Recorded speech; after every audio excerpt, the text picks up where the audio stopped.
Welcome, everyone. Reading Funk here with you, and I'm doing my first monthly wrap up where I'm going to talk about everything that I read in the month of October.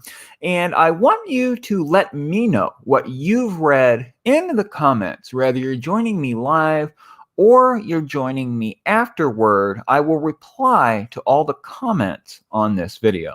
So, the first thing that I finished this month, what I started the month reading, actually, I started it in September, is the horror novel, the epic classic by Stephen King, It. And this was actually part of a project of mine where I'm going back and finishing books that I started and gave up on in the past. I'm on my quest to read every Stephen King book, and there have been some lengthy ones that I have stopped on.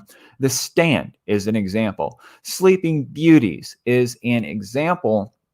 So this was all about going back and finally securing one of the lengthy books that I gave up on, because I can't read every Stephen King book without going back and getting those. So I'm happy that I finally got through it, and I thought it was a pretty good book. I'm kind of split on this thing. There was a lot about it that I liked, and there was some that I disliked. Thought the cast of characters was great for this thing.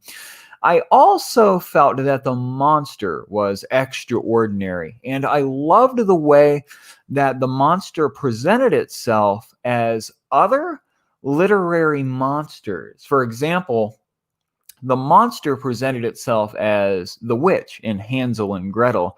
I thought that that was brilliant. And it also presented itself as the teenage wolf in the Teenage Wolf movie from years ago. And it also presented itself, I think, maybe as Frankenstein. I'm not 100% sure if I got that right. Frankenstein came up in the movie somewhere along the way. And I thought that that was quite brilliant. Let me know down in the comments, guys, what you're reading on, what you guys finished last month. Overall, I thought that It by Stephen King was good, and I had been kind of afraid to go back and read it because I tried it years ago and I ran out of gas about 400 pages in. I was worried that I would try it and fail again, but it's really something what a change in perspective can do for you, what time can do for you. I really liked the first 400 pages of this book this time around, and I'm glad that I read it. And in the end, I highly recommend it. I also loved getting some history on Derry, Maine in this book.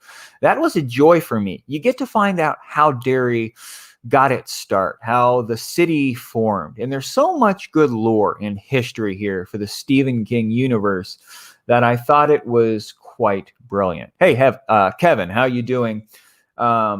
Insomnia, yeah, Insomnia is a huge novel. You know, that was one that I struggled with. I stuck with it because of the Dark Tower elements involved. Insomnia really goes Dark Tower in about the last 50 pages. But Insomnia is a cornerstone of the Dark Tower. It's one of three works that I consider cornerstones of the Tower, and that is Insomnia, Black House, and Low Men in Yellow Coats. Excuse me. It had a lot of Dark Tower references in it. The turtle is in it. There are some other things going on, and also Christine makes an appearance in it. I like how Stephen King does that with his books, where he works characters from other books into other books, and seemingly standalone Stephen King books will have an influence on the Dark Tower series. For example, with Salem's Lot, if you read Salem's Lot, there's nothing about the Dark Tower in that book. Absolutely nothing. There are no connections. But if you read the Dark Tower series, there's a whole hell of a lot going on with Salem's Lot in the series. Per Callahan shows up. And I don't want to spoil anything for you if you haven't read that far, but Salem's Lot plays a huge role in the Tower. It's very genius what Stephen King does working Salem's Lot into his epic. If you're joining us live, guys, drop your thoughts in the comments. If you're coming in afterward, drop your thoughts in the comments. I will get to everyone here. Tracy, I'm working on all the books written by Wendy Webb, who writes gothic horror romance, Daughters of the Lake and others. The only horror romance that I've ever read is Lisey's story by Stephen King. I have this really nice hardback here. Interestingly enough, this is one of the more beautiful books that I've ever owned. When you take the jacket off of this one's all about a woman who was married to a writer who dies, and she thinks back on their relationship a lot. And there's a lot of extraordinary supernatural stuff going on in Lisey's story. And I have read and enjoyed a few romances in my day, and Lisey's story I thought was quite good. I actually disliked the first about 100 pages of it, and I gave up on it, but someone told me to continue on, and I picked it back up, and I really ended up liking the book. Lisey's story is one of the better King books that I've read. Let me go up here a little bit with the comments, guys. Okay, here we go. Michael Stevens, I recently picked up Hearts in Atlantis. Will reading this book spoil some of the Dark Tower for me? The answer to that is no. But when I picked up Hearts in Atlantis years ago, many years ago, I tried to read it. I didn't even realize it was a book of stories, 2 novellas and 3 short stories. I couldn't get through the first one. I just couldn't figure out what was going on. It seemed very strange to me. Ted Brodigan is being hunted by maybe something that seems to be like the FBI or something. I couldn't figure it out. Gave up on it. Read the Dark Tower series, went back to Hearts in Atlantis, and if you watched my ranking 47 Stephen King books video, you'll know that Hearts in Atlantis is my favorite Stephen King book. The first story in Hearts is all about Ted Brodigan. And you see, Ted Brodigan is an important character in the Dark Tower series. At some point in the series, he just steps away, leaves what's going on for a little while. He takes a break. And the first story in Hearts in Atlantis, Low Men in Yellow Coats, is all about what happens with Ted Brodigan while he's on break from the Dark Tower series. It's all about the tower, is Low Men in Yellow Coats. So no, if you read it, it won't spoil the Tower series for you. But if you read it after the Tower series, you'll have a much better appreciation for Low Men in Yellow Coats in that collection. Do I have to read the Dark Tower series to read Insomnia? I would recommend doing that because just like with Low Men in Yellow Coats, it's hard to figure out what the hell is going on in Insomnia if you haven't read the Tower series. Insomnia is all about Gan, or God, in the Dark Tower series, and the Crimson King, the primary antagonist, using humans as pawns as they're fighting for the Dark Tower. And if you haven't read the series, it's like, what's going on? What's going on with this? You'll have a much better appreciation for it after you read the Dark Tower series. So Insomnia was a tough read for me, even having read the Tower series, but I'm glad I finished it because it gives a ton of background. It gives a ton of scope and depth to the Dark Tower series. It's definitely a cornerstone. I really want to read Insomnia, but the moment don't have the time to read the Dark Tower series. You can read Insomnia and then read the Tower series. I guess that could kind of be interesting if you did it that way, but yeah, I don't know. Insomnia, I just wasn't the biggest fan of it. So the second book that I read last month, for the month of October, I started it in September, finished it in October. Then I read The Sign of Four by Arthur Conan Doyle, which is a classic. It's the second Sherlock Holmes novel. There are 4 Sherlock Holmes novels and 56 short stories. And of course, other authors wrote many more books concerning Sherlock Holmes, but I thought The Sign of Four was really good. I liked A Study in Scarlet, which I read earlier this year. About a year or so ago, I read two Sherlock Holmes short stories. One of them was called The League of Red-Headed Gentlemen, or something like that. And I thought both the short stories that I read were very good, but I did not recognize the genius that is Arthur Conan Doyle and is Sherlock Holmes until I started the novels. I love this thing. I love the way that Sherlock is not only a cunning, analytical genius and basically a detective that has unattainable detecting skills, but he's also a cocaine addict. He's extremely depressed. He's filled with anxiety. He does a bunch of weird stuff all the time. He paces around, talks to himself. Yeah, he's an interesting character, and I like these mysteries. This series is truly ahead of its time, and something that I like about it is that it reads kind of like modern literature. It's not dated by the language, and it's not hard to read. A lot of classics can be hard because they're dated, they don't really flow. Arthur Conan Doyle was a great writer, and I just love these books. My opinion of this series gets better and better each time I read something involved with it, and I'm looking forward to The Hound of the Baskervilles, which I'm probably going to read before the end of this year. Let me know what you guys are reading in the comments, guys. Best Criminal Minds book recommendation. I'm not really sure what you are asking with that question, but when it comes to Criminal Mind in a novel, the best killer, evil, sociopath, murderer that I've ever read was a man named Gary Sonji in James Patterson's Along Came a Spider, the very first Alex Cross novel. Man, I remember fighting sleep to read that thing. Gary Sonji was such a wicked, crazed, almost comical how nuts this guy was. And he was on a murdering rampage. And it was hard for Alex Cross to deal with him because of how bright he was. He was one step ahead of Cross the whole time. And I just thought that that was the best serial killer type character that I have ever read before. And no wonder the Alex Cross series blew up. No wonder James Patterson's career blew up because of Along Came a Spider had two very great characters in it. Number one, Alex Cross, which is kind of like a modern day Sherlock Holmes, right? That fits with the theme of what I'm talking about, what I read last month. He's a modern day Sherlock Holmes, and Gary Sonji is just a cunning criminal. It's very interesting, the plot in Along Came a Spider. I thought that that was one of the most suspenseful books that I have ever read by far.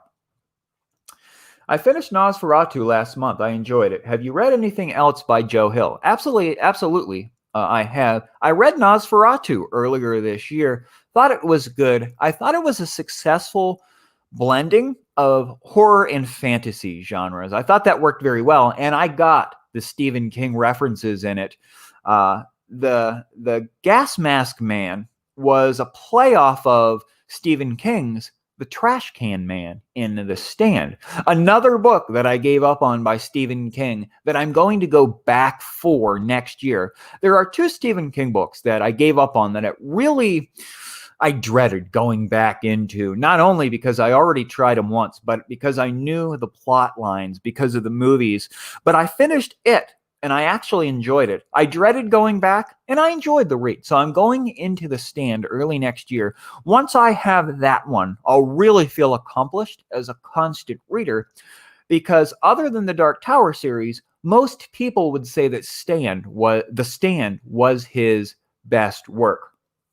But anyway, to get to your question, I read The Fireman by Joe Hill, which was his take on Stephen King's The Stand. He wanted to write a long, post-apocalyptic kind of thing because his father, Stephen King, his version of that was The Stand. Well, The Fireman is Joe Hill's version.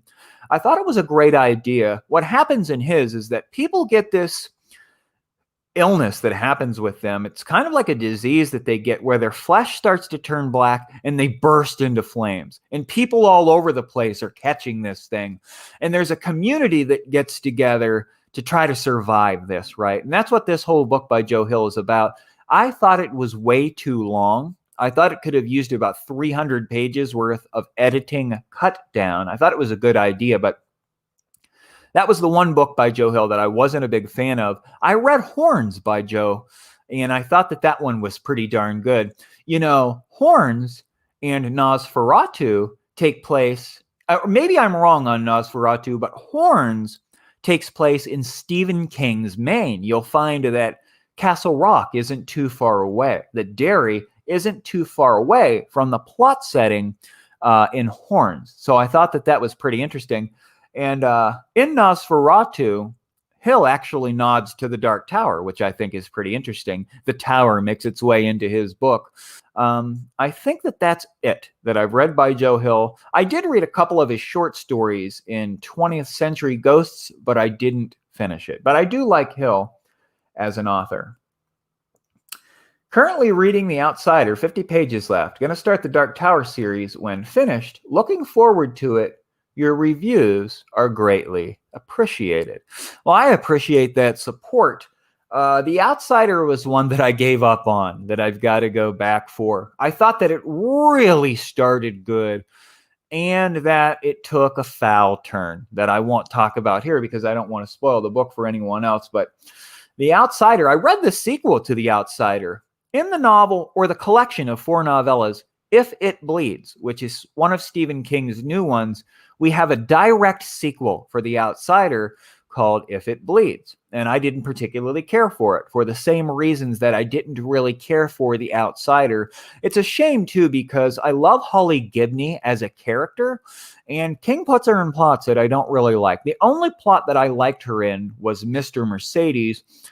Finders Keepers was okay for me, but I did like Mr. Mercedes quite a bit. Kostrick, I'm reading The Wastelands. Wasn't sure if I'd like the Dark Tower series because I'm more of a fan of the horror in King books, but I'm really enjoying it so far.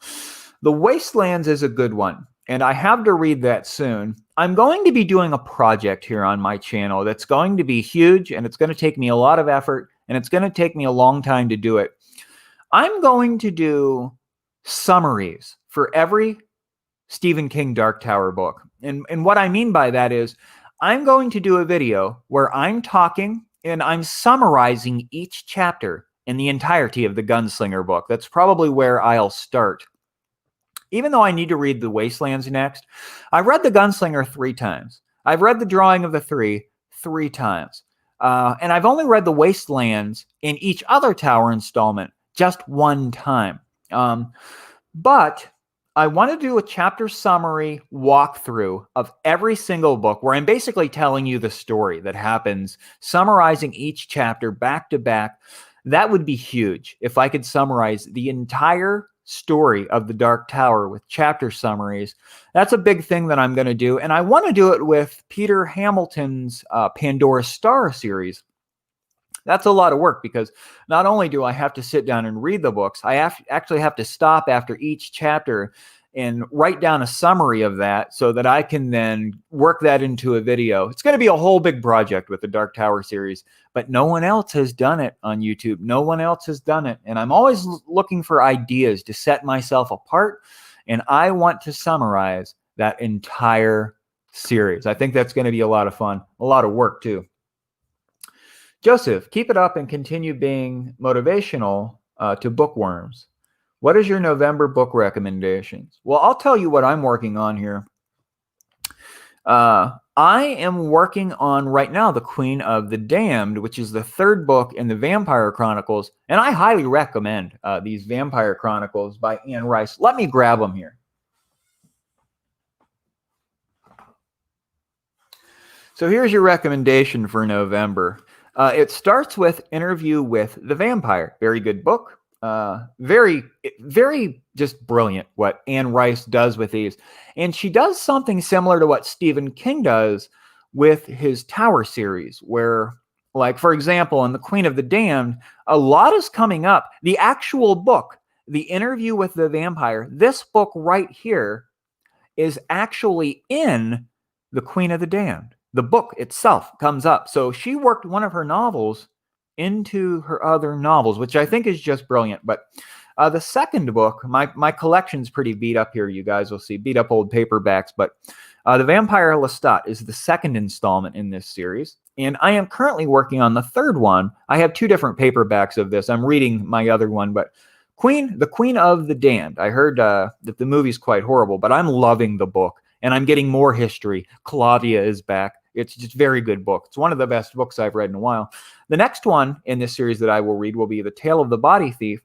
And the fifth one, the last one that I actually own, is Memnoch the Devil. So there is your recommendation for November. If you haven't read The Vampire Chronicles yet, I highly recommend these books.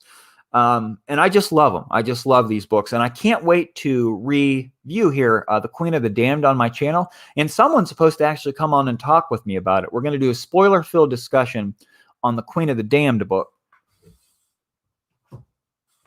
And I'm really looking forward to that. So the next one that I read here, After the Sign of Four. By the way, I liked The Sign of the Four a lot. I can't wait for the third installment, The Hound of the Baskervilles.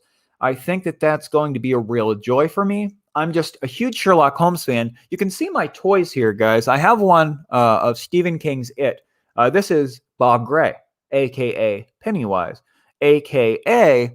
It. And here's Kirk Hammett of Metallica. I need to look and see if they have a Sherlock Holmes Funko Pop, because I'm into literary toys. I would reach up there and get my Harry Potter Pez dispensers down, but I'd probably knock them off. I'm in a nest of wires here, and I don't want to knock anything over, but I want to get some Sherlock Holmes toys because I'm just a huge fan of this thing. Redemption Arc by Alastair Reynolds, which I'll probably review tomorrow. This is the second book in Alastair Reynolds' Revelation Space series, which I have just out of sight of the camera here. It started as a trilogy, epic science fiction space opera series. I read the first book earlier this year. I read the second book, Redemption Arc, the one I'm talking about here. I just recently finished it, and I'm going to read the third one probably right around the turn of the year, Absolution Gap. It started as a science fiction trilogy, but there's a lot more involved now with a bunch of short stories and some other books that have come out. So I'm a big fan of Alastair Reynolds' Revelation Space. Whether you're joining me live or stopping by afterward, let me know in the comments if you have a science fiction book recommendation for me. I'm kind of new to science fiction. I'm going to be reading Pandora's Star by Peter Hamilton, but I'm not going to start that series until I finish Absolution Gap by Alastair Reynolds. I just did a video yesterday, check it out, where I'm talking about some series I'm in the middle of where I really need to finish them up. One of those being The Vampire Chronicles. And I want to be careful getting into too many new series right now because I'm afraid that I won't end up finishing some of the ones I have started. So the year 2021 is for a lot of that, for much of next year, I'm going to be trying to focus on finishing up some of these damn series I've got started. Vampire Chronicles, Revelation Space series, Harry Potter series, and some other ones. I've got the Jim Butchers. Dresden Files series started. I've just got too much started, and I need to actually finish some of these. Malazan Book of the Fallen series I've got started. Stormlight Archives I've got started. And I don't want to just start 10 new series and not work on those older ones. So that's one reason I'm reading The Queen of the Damned right now, because I've just got too many things going, and I need to finish some of this stuff up. Would like to start Sherlock Holmes series. Recommendations in your order. How should I read them? What I would recommend is getting the very first novel, A Study in Scarlet. And either you'll like it or you won't. If you dislike it, then you probably won't like the rest of them. But very good series, very good series. I'd recommend doing what I'm doing, which is reading the novels in order. Earlier this year, I read number 1, A Study in Scarlet. Then I read The Sign of Four, which I finished last month. Good book. And I'm going to read The Hound of the Baskervilles probably before the end of the year, which will be the third novel. I'm not even sure what the name of the fourth one is, but I'm going to read them, review them. I'm going to start doing not only book reviews on books that I'm reading and other content, but I'm going to start doing chapter summary walkthroughs. And here's what I mean with the Dark Tower series. Here's one reason why I want to do this. Let's say that you're reading the Dark Tower series, or let's say that you're on book 4, but you haven't read any of the books in 5 years, and you can't really remember the plots to them, and you want to go on with the next book in the series, but you're kind of lost because you haven't read any of them in such a long time. Wouldn't it be convenient if someone had a video where they summarized each chapter through each installment? That would get you right and caught up. You wouldn't have to go back and reread those books. And that's one reason why I want to do it. I know that happens a lot where someone's reading a series, they take kind of a lengthy break from it, they want to jump back in, but they need a summary of what they've already read to refresh everything. And I'm going to start doing that with different series on my channel. I'd like to summarize entire series in the future. So that's something that I'm going to be focusing on here. Probably next year, maybe I'll take on that Dark Tower series. Got to think about how I want to do that. Do I want to start with the Wastelands and finish each book and then go back to the first 2 installments? Or do I want to start it all over again? I'm not sure, but I'm looking forward to that. And I'll really be knowledgeable about the Tower series, summarizing each one of the installments. Also, I read Act of Treason and The Bourne Identity. I really like the story and concept. Recommendation of similar or better books. I really liked The Bourne Identity, and I'm going to be rereading it here in a reading group that I'm part of because I thought that was a super suspenseful book. Can't remember a lot about it, but I know that I was just basically captivated and engrossed by that one. I thought it was extraordinary. As far as similar books, I'm not sure. That really was a standout story by Robert Ludlum in The Bourne Identity. Here's something that might trip your trigger, so to speak. If you like The Bourne Identity, try Vince Flynn. If you haven't tried him as an author, he's passed away, but he wrote a bunch of political thrillers that were really fast-paced, that had some the Bourne Identity kind of feel to it. Vince Flynn was great. His political thrillers, I've only read 2 of them, but both of them were like really fast-paced, thrilling kinds of books. So I'd recommend checking out Vince Flynn if you enjoy Robert Ludlum. The next book that I completed this year, a novel that's along the lines of a short story, Einstein's Dreams by the physicist Alan Lightman. Now, this is an interesting book, unlike anything that I've read before. It's 30 chapters, and each one is a dream that Albert Einstein is having, and he's dreaming about different characters, different people experiencing time in different ways. Of course, Albert Einstein famously wrote up the special and general theories of relativity, and he was musing on time all the time. He was thinking about how it worked, all these weird effects with time. He was the one that really understood time for the first time. And in this book, it's a very gentle, philosophical, easy to read, lyrical kind of thing, where Einstein's having these dreams. And some of the dreams, the characters are experiencing time at an accelerated rate, and some at a delayed rate, and some time isn't moving at all. It's a very interesting book. You don't really get to know the characters in this. They just come and go out of Einstein's dreams. And this is truly unmatched with anything I've ever read. I've never read anything like it. It's very good. I read one of his nonfiction books that was about the same size of this. It was a quick read. It was called The Accidental Universe. And it was all about quantum mechanics and relativity and time. I thought it was good. And I recommend this for anyone, whether you're 10 years old or 100 years old. This is a good book. It's easy to read. It's easy to understand, and it will probably have you perplexed about the nature of time afterward. Time is a mind-blowing phenomenon in our universe. It seems kind of straightforward, right? But it turns out that we all experience time at different rates. Mass and energy have an influence on time that is very counterintuitive. Things like time dilation are just like incredible. And Einstein was a literal genius for coming up and understanding some of this stuff. He understood that gravity is the result of the curvature of space-time. Very amazing that he grasped that. Incredible, absolutely incredible. Newton worked on gravity throughout his whole life, and perhaps he's the most brilliant physicist to ever live. Isaac Newton, man, that guy was about as genius as a genius can be, but he never did get to the bottom of time in the way that Albert Einstein did, and I think that this book is a fun one, and I recommend it. Very easy read. I wasn't sure. Sometimes philosophical books can be kind of a challenge, but this one is not, and I really do recommend this one. That's a good idea to summarize each Tower book. Yeah, that's going to be a project. That's going to be fun. Boy, I'll really know my P's and Q's of the Dark Tower series when I finish with that project. Yeah, it's all 19. And finally, friends, a book that I'll be reviewing here within the next couple of days, A Wrinkle in Time by Madeleine L'Engle. Probably botched the last name there, but A Wrinkle in Time. I remember when I was a kid, I was probably in middle school, and for whatever reason, I didn't read A Wrinkle in Time then.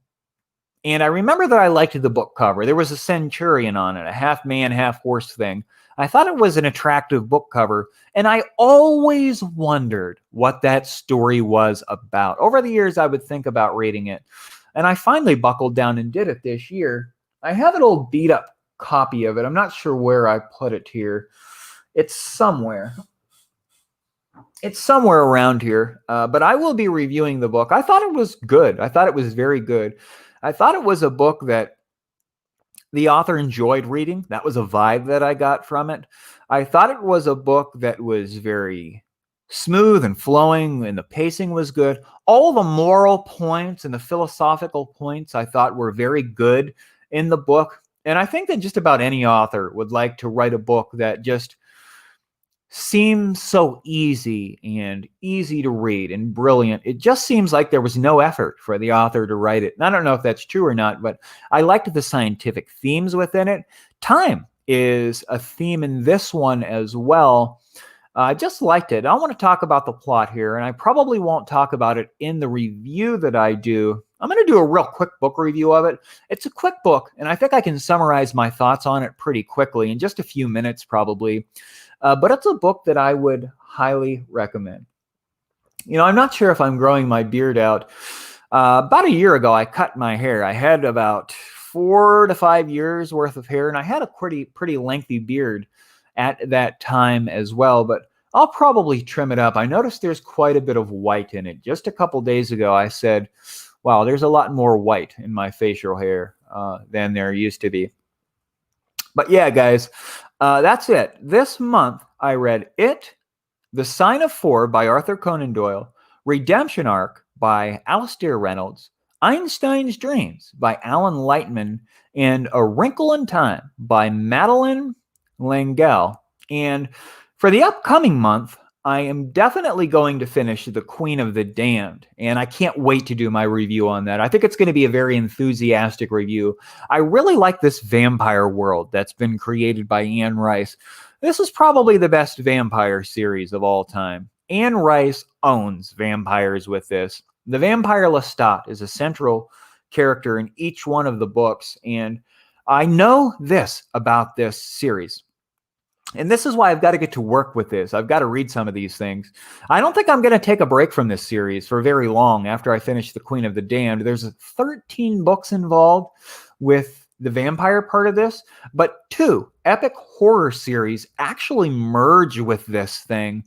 The Witching Hour is the first book in the Lives of the Mayfair Witches series by Anne Rice. There are 3 books in that series, and it merges with the Vampire Chronicles. The book Merrick is not only Vampire Chronicle, but Mayfair Witch Chronicle. And the next book is Blackwood Farm, where it's the witches and the vampires together in this thing.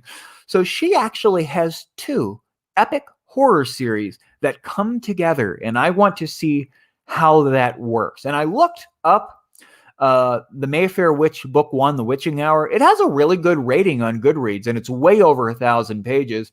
I was thinking maybe that series is kind of subpar in comparison to the Vampire Chronicles, but people absolutely love this thing. So I'm a big fan of this. I'm only 3 books in. I have a lot of books to go with it, and I have a feeling that I'm going to be reviewing many vampire books on my channel in the near future. I also want to read Dracula soon. I almost read that instead of The Queen of the Damned, but I put it back, and I started The Queen of the Damned instead. But I do want to read it soon. It's one of the earlier vampire novels, and I have to know how that happens. It's actually cited. Dracula's cited in The Queen of the Damned. I thought that was pretty neat. And I will be reading Absolution Gap by Alastair Reynolds soon. I've got to finish that original trilogy. I will be reading this upcoming weekend. I'm going to be starting The Angel of Darkness by Caleb Carr. Earlier this year, I read The Alienist by Caleb Carr, and I thought it was very good. I'm part of a reading group where one of the members has selected the second book in this series, The Angel of Darkness, and it's 750 pages. It's like just shy of being a tome. And the narrator in this one is Stevie Taggart, the little boy from The Alienist. I think it'll be refreshing to have a new narrator with the same cast of detectives, the alienist, or the psychiatrist in this one, Laszlo Chrysler. So I'm looking forward to The Angel of Darkness. I think that it'll be a lot of fun. And it may be the first book that I do a chapter summary for. I need to get at least one practice book in where I'm doing a chapter summary walkthrough of the entire book before I go into the Dark Tower series. I want to have some experience with that. And I'm thinking about not only doing a book review for The Angel of Darkness and a discussion, if I can get one of the group members that I'm reading it with to come on and talk with me about it, but a chapter summary walkthrough of the entire book. I think that'll be a lot of fun. So the hair, the hair was pretty, I think as well that it suited me. But I started rolling jujitsu, combat sport, and my hair was getting snagged and everything. I had to get rid of it for that sport. So I don't think it's going to be coming back in the near future. Do I have a Discord? I honestly don't even know what that's about. I've heard about that. I've heard the term come up, but I don't know what it is. Perhaps I'll look that up when I get off here. I don't really use a lot of apps. I use Goodreads. I use Facebook. I am on Twitter. I do have an Instagram as well. And I'm doing literary stuff on those other apps, but I'll have to look up Discord when I shut this down. But yeah. And I'm not really sure what else I'm going to read. I know I want to read another book that I gave up on, a true tome this time, The Count of Monte Cristo. I tried to read this about 1.5 to 2 years ago. Maybe it was even over 2 years ago now. And I made it less than 500 pages into it. And I really want to read that book and review the damn thing. That would be a good one to do a chapter summaries on. Holy moly, that would be a task to do that. Because that is a very lengthy book. Let me grab it here. I'll show you how massive this paperback is.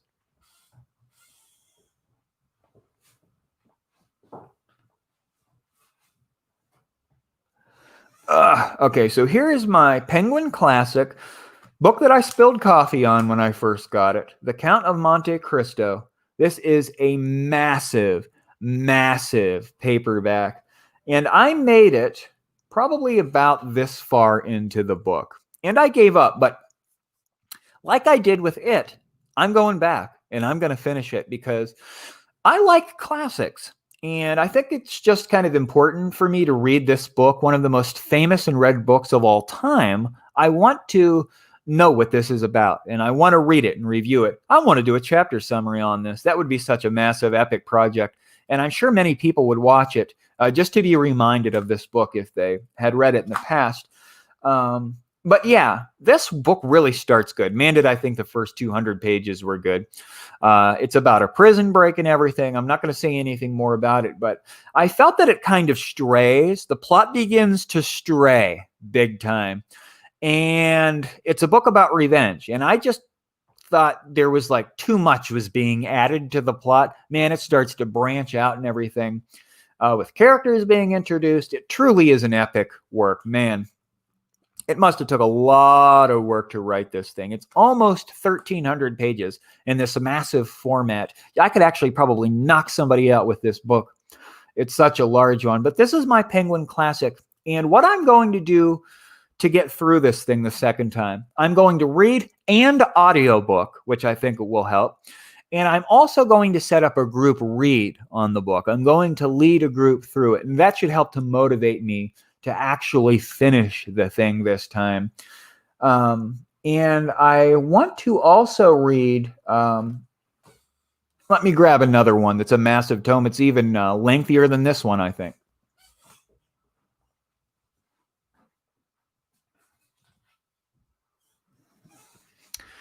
Victor Hugo, Les Miserables. This is a big book, very like microscopic print in this one. It actually looks like it's probably smaller than the Count of Monte Cristo, but I think word count, it's actually even longer.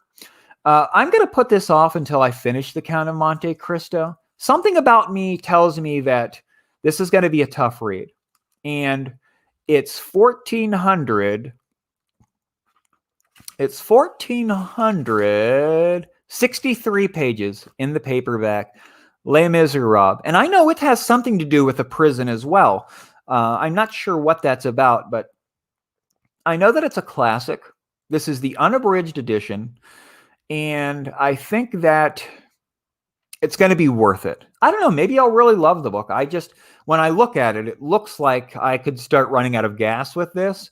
But I don't know. Maybe the author does a great job keeping the ball rolling. Another book, by the way, that I want to read in the near future is Crime and Punishment. If I try to reach for that one, I'm going to end up knocking a bunch of stuff over. But Crime and Punishment by Fyodor Dostoevsky. Actually, I'm going to be doing a video within the next few days about 10 classics that I want to read in the near future. And Crime and Punishment is going to be on that list.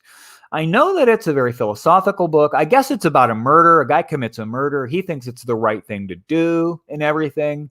There's some like atheism and religion battling going on in the book. I'm not really sure what it's about ultimately, but I think I'm going to like it. I have a real nice edition. I wish I could reach it, but it's like almost like Bible pages. It's a very nice little book with like a sewn in bookmark. It's a nice copy I have of it that I got for $1 at a library sale. And I think that I'm going to like that one. I think it's not going to be something that I start running out of gas on. But yeah, I want to read that. I have another one over there, The Idiot by the same author, Fyodor Dostoevsky. I think I'm going to like that one. But Crime and Punishment, I know that if I don't read it this year, and I probably won't because we're running out of time here. I've read 45 books in my Goodreads challenge so far this year. I have a strong feeling that Crime and Punishment will be part of my Goodreads challenge for next year. So yeah, those are books that I'm thinking about reading. And of course, I'm going to be reading some more Stephen King. I've completed 47 of them now with my completion of It. And I've got some to go yet. I've got to read Cujo. I've got to read The Dead Zone. I have to go back and read The Stand and Sleeping Beauties. I gave up on Cell as well. I've got to go back and reread Cell. I've got to read The Green Mile. I've never read that one. I have to read Stephen King Goes to the Movies, which is 5 stories. The Shawshank Redemption story. Never read it. There's some other ones in there that are, The Children of the Corn is in that one. Children of the Corn, I've never read it. I'll probably do a review on each one of those in that book when I read it. That's going to be a lot of fun. I think Stephen King Goes to the Movies. Gerald's Game, I haven't read. Full Dark, No Stars, I haven't read. Nightmares and Dreamscapes, I haven't read. Dance Macabre, I haven't read. The Tommyknockers, I haven't read. Different Seasons, I haven't read. All of the Bachman books in the Bachman book collection, there are 4 in there. Roadwork, The Running Man, Rage. Rage is one I want to read soon. I actually found an audiobook copy of that. Yeah, but there are quite a few here. You probably never even heard of this Stephen King book. It's a nonfiction. It's called Secret Windows, Essays and Fiction on the Craft of Writing by Stephen King. I never even knew that existed until one of the people that watch my channel sent it to me. I have to read End of Watch, which is one that I gave up on by King. I have to read Thinner. I have to read Joyland. I have to read The Colorado Kid. I have to read Cycle of the Werewolf. So there's a lot of Stephen King going on. Plus, he's still publishing books. I know that he has one coming up soon. I'm not sure what it's about, but I'll try to get that. I have to read The Institute. That's another one that I haven't read. I'm actually only missing 4 Stephen King books, I think, in my collection. I'm missing Elevation. I'm missing The Institute. And there are a couple other ones that I'm missing. But yeah, I'm on my quest to read every Stephen King book. Plus, I'm going to be going back through the Tower series. And I'm going to do chapter summaries. But End of Watch. End of Watch. You know what I didn't like the End of Watch? And I'll tell you why I didn't like End of Watch. It was one that I gave up on. Mr. Mercedes is pretty good. There's very little to no supernatural activity going on, okay? Finders Keepers, the second installment, it was an okay book. It was kind of a reader's read because it's about books and libraries and stuff, expensive books. It's about authors and literary characters. But I didn't think it was as good as Mr. Mercedes. And there was very little supernatural activity going on in that one as well. The bad guy from the first book, Mr. Mercedes, he's back in End of Watch. Having trouble thinking of Brady Hartsfield. Brady Hartsfield is back.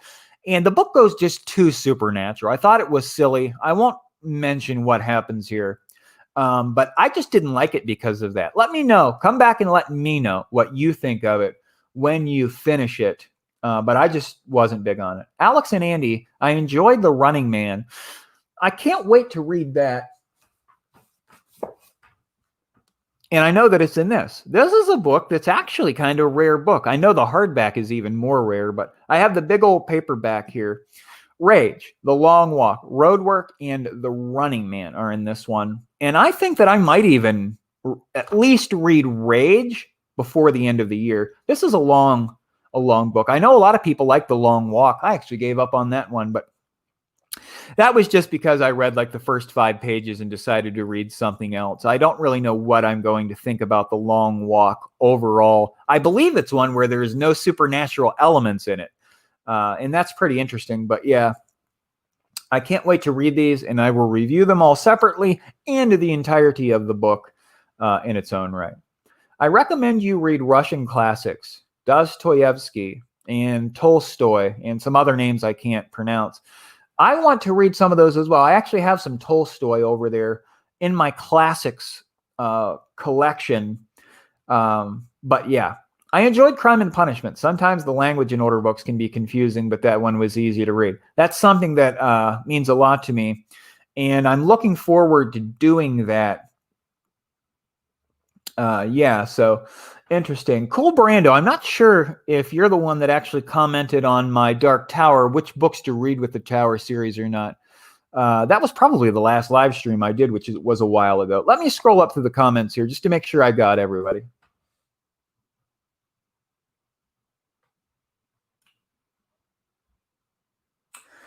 Try In Search of Lost Time by Proust. That's a really long book. I'm not sure if I've heard of that one, but I've heard of the author before. I've heard a lot of citations for that author. Other authors mentioning Proust. Don't know anything about Proust, so that's a good recommendation. I'll head on over to Goodreads here shortly and check that one out. In Search of Lost Time. Yeah, that was you. I saw that comment come up. That was a video that I really enjoyed doing because I just love the Dark Tower series.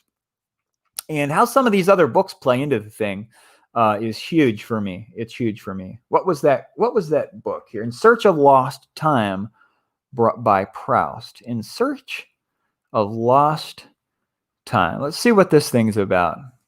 Maybe it's a time travel novel. I'm really into time travel novels. The last 2 books that I finished were really huge as far as time is concerned.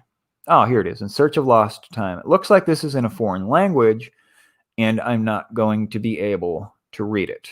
Let me see here. Oh, no, here we are. For this complete authoritative English language edition, D.J. Enright has revised the late Terence something something. Okay, this is talking about something else. When you read Proust and learn to appreciate his extraordinary, dreamy, hypnotic, truly inimitable style. Okay, it looks like the first person that reviewed it really enjoyed it. Why did Proust have to write a 4,000-page novel? Holy moly, I didn't know it was that long. Wow, 4,211 pages. That reminds me of the book that I found yesterday that was 10,710 pages. I can't remember the name of it. Actually, let me look up in my gallery here because I think I took a screenshot of it. Oh, yeah, here it is. It's called Marion Bad, My Love by Mark Leach.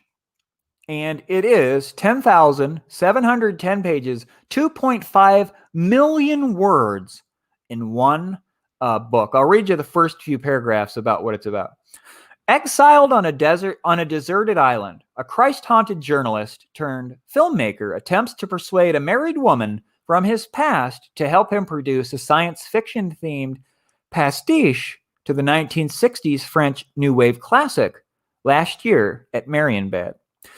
Wow. Woo, that one actually sounds like it'd be kind of boring to me. But I marked it on my Goodreads to read. You guys can check my Goodreads out if you're interested in going through what I've been reading and what I want to read and my Goodreads challenge. Just look up Reading Funk on Goodreads.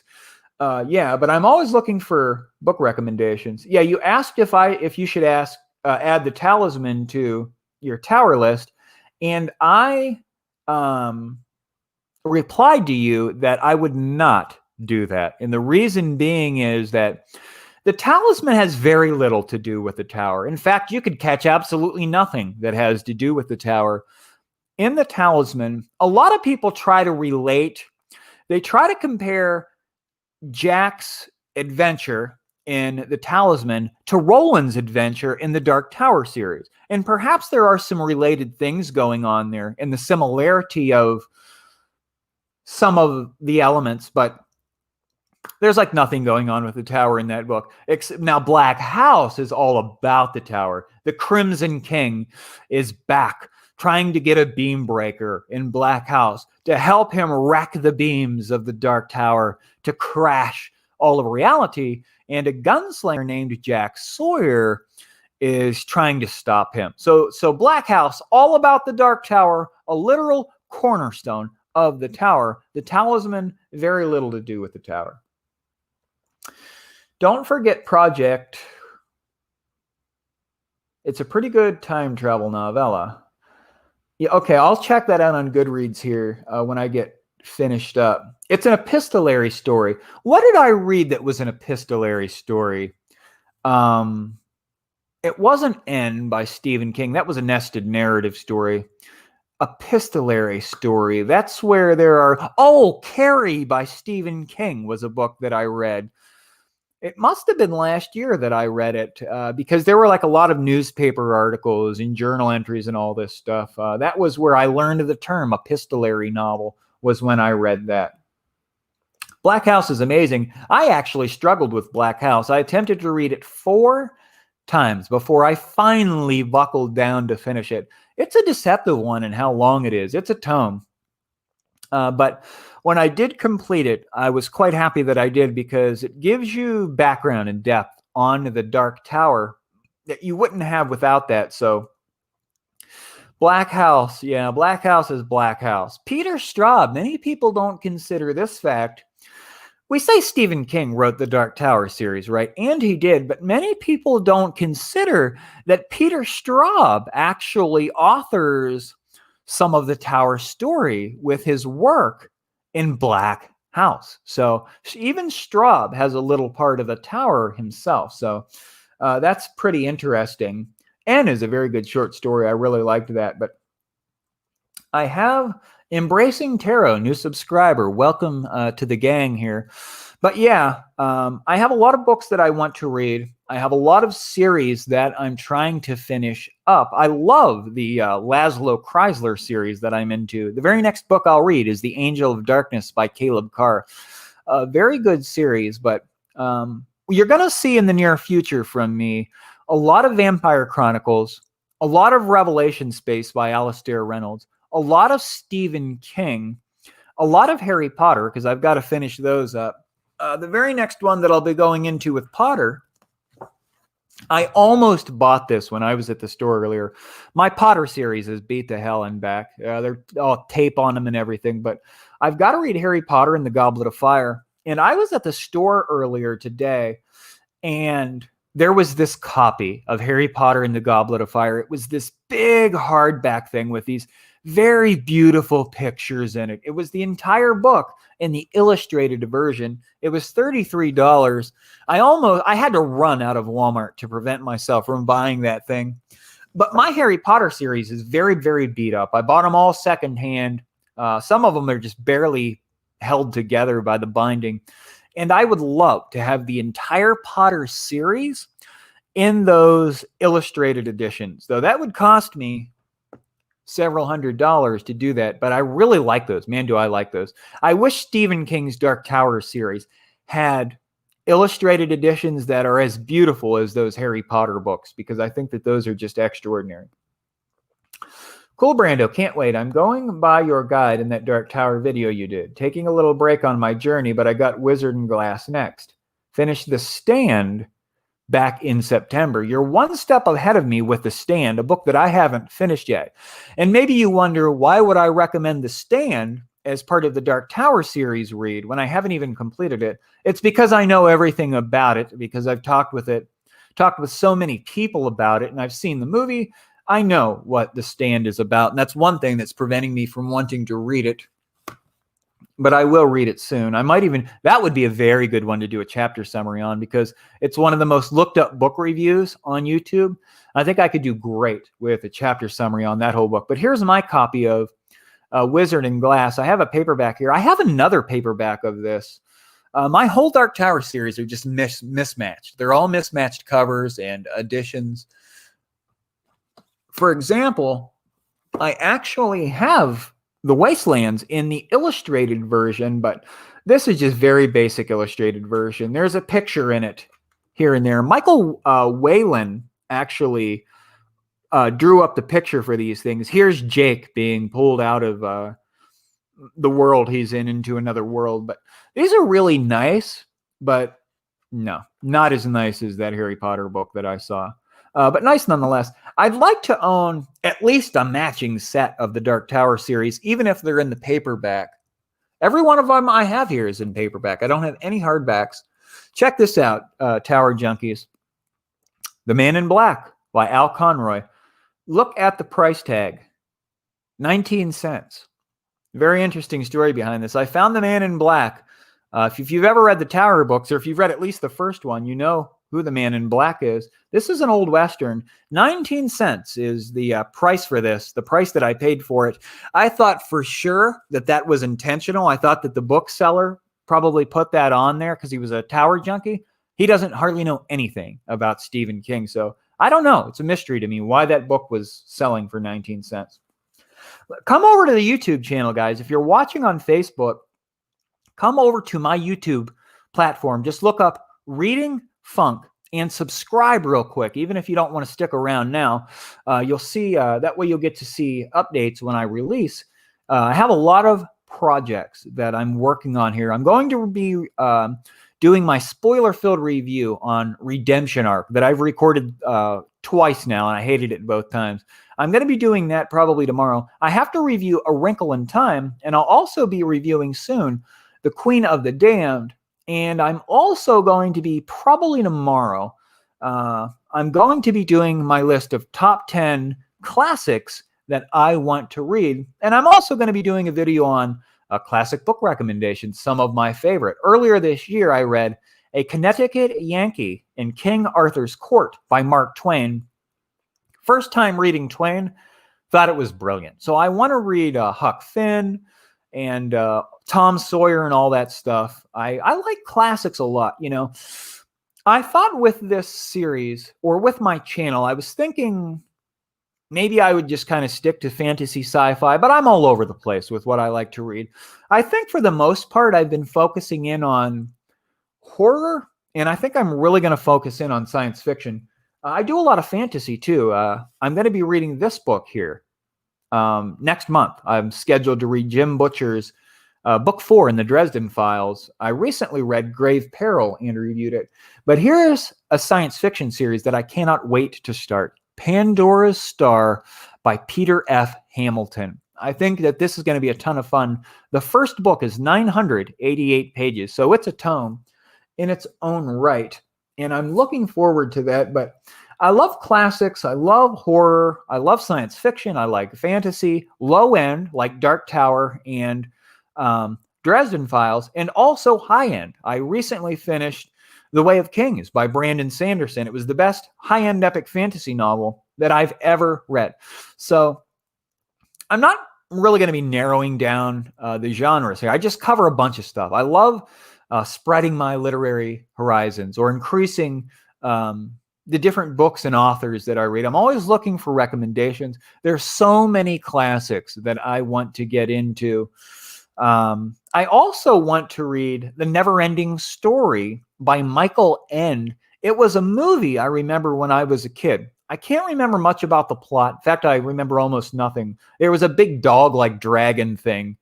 And it's a book about a book, which I think is very cool. And I'm going to probably buy that. I think I'm going to order that online and have that sent to me. I want to read that and then go back and watch the old movie. Maybe I'll review the book, and then maybe I can do a movie book comparison review. I also want to do that with The Queen of the Damned. From what I understand, they butchered the Queen of the Damned movie. I'm reading the novel now, and I'm going to review it. I want to do a discussion on it. And I want to watch the movie, and maybe I'll do a video where I talk about the differences between the book and movie. Because this whole Vampire Chronicle things is, I feel like by the time I finish The Queen of the Damned, this series is going to be one of my all-time favorites. It isn't necessarily right now, but I'm getting more drawn into Anne Rice's style of writing. I'm getting more drawn into the lore and the history of the Vampire Chronicles. And with so many books, this thing could have a big influence on me like the Dark Tower series had. I doubt it's going to be that big an influence, but Anne Rice is a brilliant woman. She's very smart. She's very philosophical. She's very deeply considered. And I just love the way that with the Vampire Chronicles, I'm in the third one, and she's still filling in pieces and parts of the first two. I'm getting more history. She's revealing things, and it's just brilliant. It's just brilliant. It's utterly brilliant. I also highly recommend, let me shoot up here to make sure I get all the comments. I'm already been on here for over an hour, and I told myself I'd only be on for 15 minutes. Let me see here. Okay, yeah. How do you get out of a reading slump and into a reading funk? Well, I'll tell you this. I've been in reading slumps before where I was basically trying to force myself to read books because I just was having a tough time with it, and I just couldn't finish anything. It's happened to most readers. And what I find is one thing that can get you out of that, if you normally read fiction, read a nonfiction and read on a subject that is very important and very fascinating to you. And that could get you through it by switching from fiction to nonfiction. Sometimes the gears can start grinding in our literary minds if we're on with the same thing for too long. So switch it up, fiction, nonfiction. Or if you want to stick with fiction, find a book that is just very compelling for you. Something that you're going to just be thrust into and that could work for you. You've got to try to find something that's just going to be endlessly fascinating to you to get through that reading slump. That's the only way that I found to do that. Okay, it's so good. Trying to get through the 1994 miniseries, but my mom is like, why put yourself through that? I'm assuming you're talking about The Stand. Wait a minute. Let me go back up here.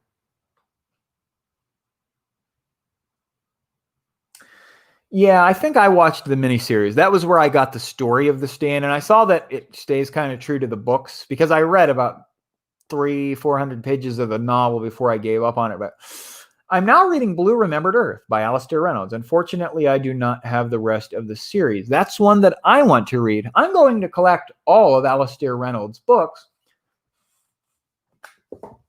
Here's a book that I bought. I bought this for one short story. It's a collection of short story. The Great Wall of Mars is in this one, which is a Revelation space short story. And I'm looking forward to that. I had to buy this hardback to get that one damn short story, but very interesting. Whoops. Here's one. This is a Revelation Space Universe book by Alastair Reynolds. Diamond Dogs is one novella. Turquoise Days is another novella. And I read Diamond Dogs many years ago. It's a very good science fiction novel. It goes something like this. No spoilers here. On a planet, this group of travelers come across this kind of thing that's like a cave, okay? And there's a door in the cave. And in order to proceed through the door, there's a very hard mathematical problem beside the door. You have to solve it to get the door to open. Here's the catch, though. If you get it wrong, a catastrophe will happen. Like maybe a laser beam will come out and cut your head off if you get it wrong. So it's very serious consequences to getting the answer wrong. So the people that are trying to solve these problems, they actually have machines in their brains that make them like mathematical geniuses. And they're trying to solve these mathematical conundrums because it's a series of doors. And apparently behind the last one, there's the truth about the universe and everything. There's some huge piece of enlightenment behind that final door, and our cast of characters tries to make their way through the doors. I thought it was a very good book, very, very good story that I'll be rereading soon as I read every Revelation Space book by Alastair Reynolds. Also, check out his Century Reign. If you're not in for a series, but you want to read a science fiction book, pick up Century Reign by Alastair Reynolds. It's very brilliant because it's about a 1950s noir detective story. No, just a normal detective fiction, right? Nothing really science fiction about it. It's just about these two guys. They're crack detectives back in the 50s, helping people with various different things. And that's one narrative line, right? Well, there's a second narrative line that's very futuristic, science fiction, space opera, about these people that are like mining a planet and all that stuff. And a wormhole opens up between the two worlds. And I thought it was brilliant. Century Reign by Alastair Reynolds. Brilliant book. Any Western books like Lonesome Dove? Lonesome Dove is one that I want to read here in the near future. I just picked up a Louis L'Amour. It's called The Lonely Men. I haven't read a Western in a while, and it's time for me to read one. And I want to read Lonesome Dove, especially because the Goodreads rating is so high on that one. It looks to be a very favorable 1,000 plus pager. A lot of people liked that one. I'm not sure that I have any Western recommendations. Oh, I actually do.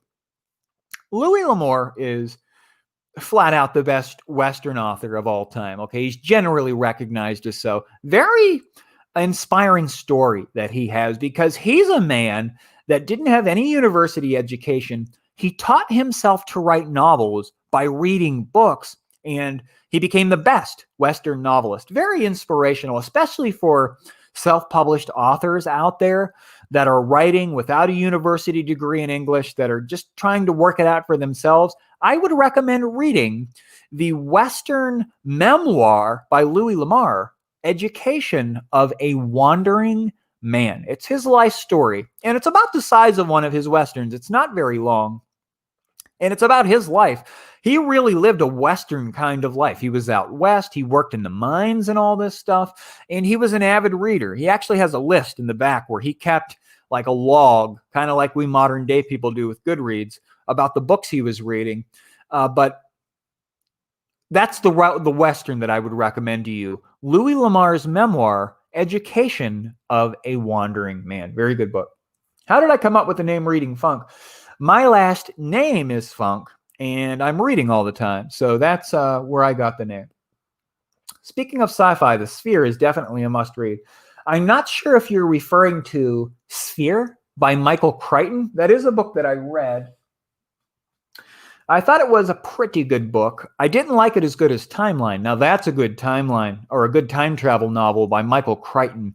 Timeline, boy, that's a goodie. I've read 3 books so far by Michael Crichton. Timeline, which was the best of the books I read by him. Sphere, which was a pretty good book, not as good as Timeline. And Next, which I hated. God, I suffered finishing that thing. But I do want to read soon Jurassic Park, the one that really blew his career up. Check how old my paperback is. Soon to be a major motion picture. I got this for $1 at the Paperback Mart. Very good book. I think this is going to be. I've been putting it off for too long now, and it's not a very big commitment. It's just under 400 pages. I want to read this soon. Here's another tome I want to read, Ken Follett's Pillars of the Earth. But yeah, Sphere was a pretty decent book. Yeah, I remember that. It was like they were under the ocean. There was this big octopus. That's about all I can remember of that one. But it was a pretty good book. So yeah, I've got a lot coming up, guys. I'm always looking for ideas as well about videos that I can do. One that I want to do soon, I want to put a video together that's not just me sitting here talking, but I want to do the 10 best-selling novels of all time video, where I'll go through them and talk about some facts about them. The only reason I haven't done it yet, because I don't want to spoil the plots on some of those. For example, Don Quixote is the best-selling novel of all time. Don Quixote, it's a long book. I think it's over 1,000 pages, well over. It's an old book, centuries old, I believe. And I don't know anything about it. I think it's a Western, maybe. But I'm going to have to just buckle down and spoil those plots for myself, doing some research for that video. I want to cover the top 10 best-selling books, and I want to do the 10 best-selling authors of all time, too, and talk about their careers and some of their best works, some of their worst works. I know that Danielle Steele is the best-selling living author. No one living has sold nearly as many books as Danielle Steele, and she's the 4th best-selling author in history behind Shakespeare and a couple other people, but I want to cover that. You should definitely read Jurassic Park. It's great, a masterpiece in my eyes. One of my favorite books, Guitar Tutor. Yeah, Jurassic Park, I think it will be a fun read. And then I can watch the movie again, because it's been so many years since I've seen the movie. It's probably been 25 years or more since I saw that movie. So I think that will be fun, and I'm looking forward to doing it soon. Wizard and Glass and Wind Through the Keyhole. Man, I didn't really like Wind Through the Keyhole because I read Wizard and Glass, and that was kind of hard for me because I just wanted to get to the tower, and here we got a huge backstory that didn't get us any closer to the tower. I think I'll enjoy it a lot more as a reread because I won't have that wanting to get to the tower anxiety about me. And I'm going to do a chapter summary on the entire book. That'll be a work because that's a longie there. That's a long one. That's close to 1,000-pager there, Wizard and Glass. But Wind Through the Keyhole, not only had I just finished a massive backstory, then I went into the next one thinking, okay, we're going to get closer to the tower. And it was just Roland telling some fairy tales. So I was like, when are we going to get to the tower here? Finally, I got onto Wolves of the Kala, but I will definitely enjoy Wind Through the Keyhole more my second time through it when I'm doing those chapter summaries, because I won't have the anxiety. I already know how the series ends, so I won't have that pressure as I'm going through it. Do an unboxing. The Once Upon a Time book is going to be very popular during the holidays. It's the one that sends you... Okay, I did an unboxing. If you haven't checked out the unboxing that I did my massive book unboxing where I went through 8 books, and many of my big Stephen King hardbacks came from that unboxing. Scroll back through some of my videos. It wasn't long ago that I did it. If you're watching on Facebook, come over to the YouTube program, Reading Funk on YouTube. Look that up real quick and subscribe, even if you don't feel like watching it now, so that you'll you'll see materials when I come out with them.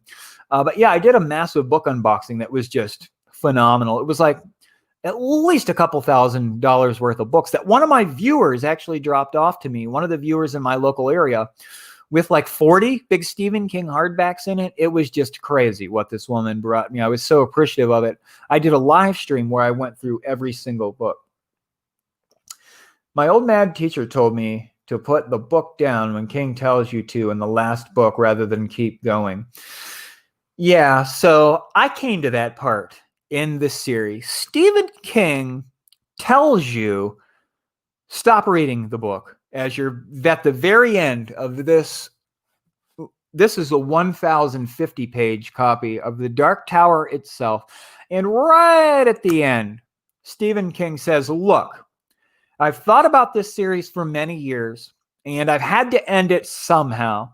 And I'm unsatisfied with the ending. You might be, well, I'm not sure if he says he's unsatisfied with. He says that the reader, he warns the reader, he says, you very well may not like how this epic series ends. You've invested so much of your time into getting this far. I recommend just stopping and not going on to the final chapter. Just put the book down, put it away. Let it end the way that you want it to end. And I actually have my own ending that I'm thinking about writing as part of a fanfic. And I think it's actually, well, I used to think it's better. It was better than the way that it actually ends. But I'll tell you, I hated the ending when I read it. I thought this is so stupid. But it's grown on me over time. And I've realized that this is the way that the series was going to end. And I didn't realize it until I went back for a reread on the first two books, The Gunslinger and The Drawing of the Three. I found out that Stephen King was dropping hints the whole time about how the series was going to end. He was just straight up telling us, this is how it's going to end. And I didn't catch any of those points because it's hard to catch those when an author's forecasting the end because we don't really know any better, right? So we miss them all. Then we're surprised by the ending. But what's really great about going back and rereading an epic fantasy is it can actually even be more fun going through the second time because you see so many things that you missed and so many forecastings of the ending does Stephen King do just in the first two books. Even in the first one, there are more than several points that he makes that says, this is how it ends. This is how the series ends. And I missed every single one of them. So I guess the ending of the series actually grew on me when I went back and started rereading a couple of the books. I realized it does fit. That was how it was supposed to end. And he told us this was how it was going to end. So I would say go ahead and read the final chapter when you get there. And if you're distraught, if you're discouraged, if you're disgusted, go back and read The Gunslinger and it'll all make sense. Let me go back up here. And once I get through these, I'm going to shut it down this time.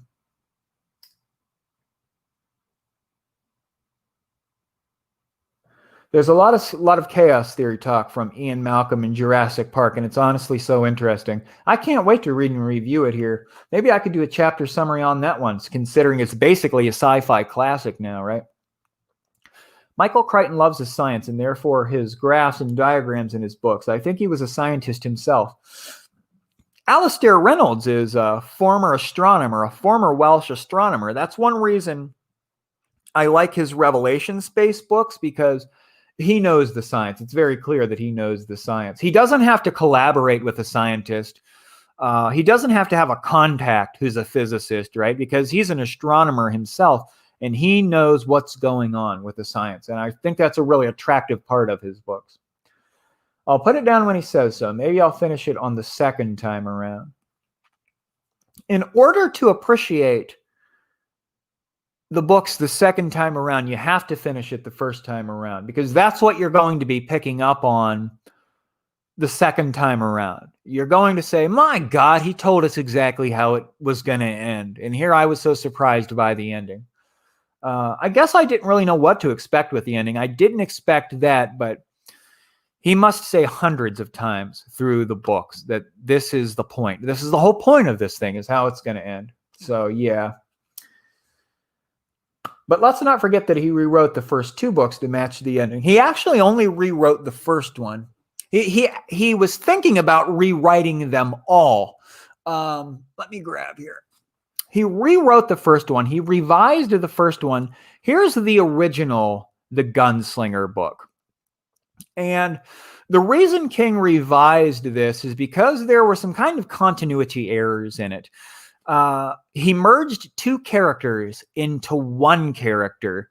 There were some real problems with that. There was Randall Flagg, then there was another character who was a separate character, but it didn't really make any sense.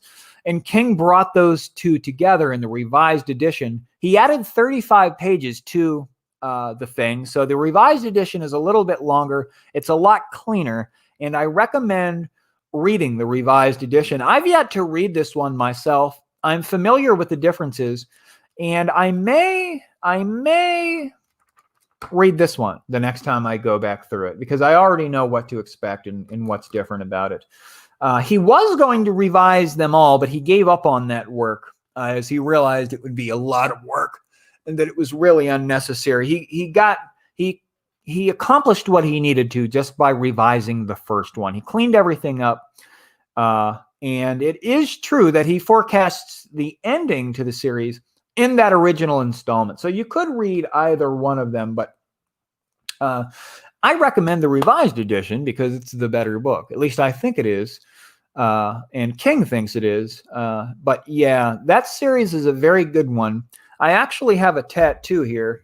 I'll probably knock some stuff over if I try to twist my way around to show it to you. I have the Eye of the Crimson King tattooed on my arm. I love that series, and I cannot wait to go back through it, maybe as part of my chapter summary thing and really covering that series in depth. I have to reread them to cover it in depth. When I read The Gunslinger again, I'll be reading it for the fourth time. When I read The Drawing of the Three again, I'll be reading it for the fourth time.